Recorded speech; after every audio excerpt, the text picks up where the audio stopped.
We're here in New London, New Hampshire.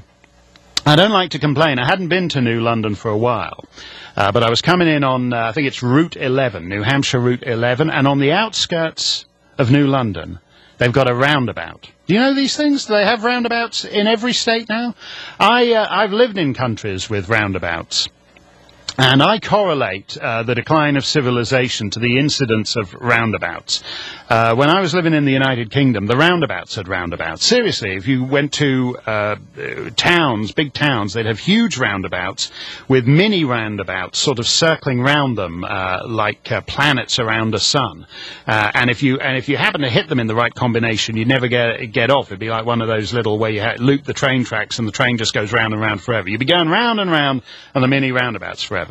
And I've noticed them cropping up all over. This is what I regard as the purpling of New Hampshire, the decline of the live free or die state.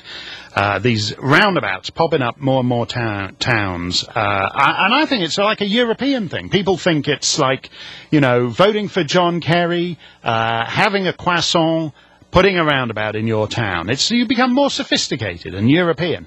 And I was giving a talk. I was booked to give a talk at Dartmouth College, New Hampshire, which is in a town called Hanover, New Hampshire. And I'm usually completely punctual. Always get there, give my speeches right on time, especially when I got to gird my loins, as Joe Biden would say, and you're speaking to a bunch of left-wing college professors. But I arrived, for the first time in years, I arrived a little bit late at this speech at Dartmouth College because they've installed these stupid roundabouts all over town. And I said to the left-wing college professors, look, because they were all like, it was the sort of height of the Iraq War, and they were all anti-war. And I said, look, I don't question your patriotism if you oppose the Iraq War, but I do question your patriotism if you install roundabouts all over your damn town, because that is just plain un-American. Plain... Could be jug handles.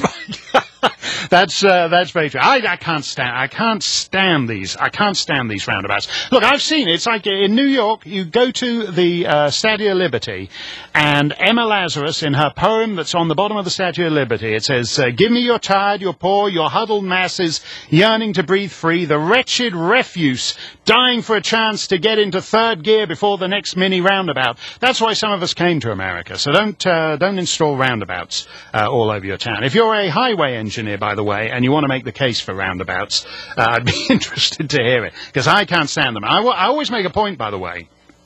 If you're a New Hampshire police chief, you might want to step away from the radio while I say this, but I always make a point of just driving straight over the roundabout. I don't care what you got on there. I don't care if you've got a decorative flower bed.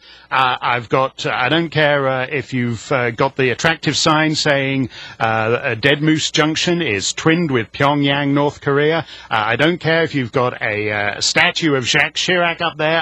Whatever's on the roundabout, I just drive straight over it. I don't acknowledge the jurisdiction of roundabouts at all. So I was very disappointed to see that New London, New Hampshire, in time for my guest hosting stint, has managed to put up a roundabout. It's a very, very worrying sign.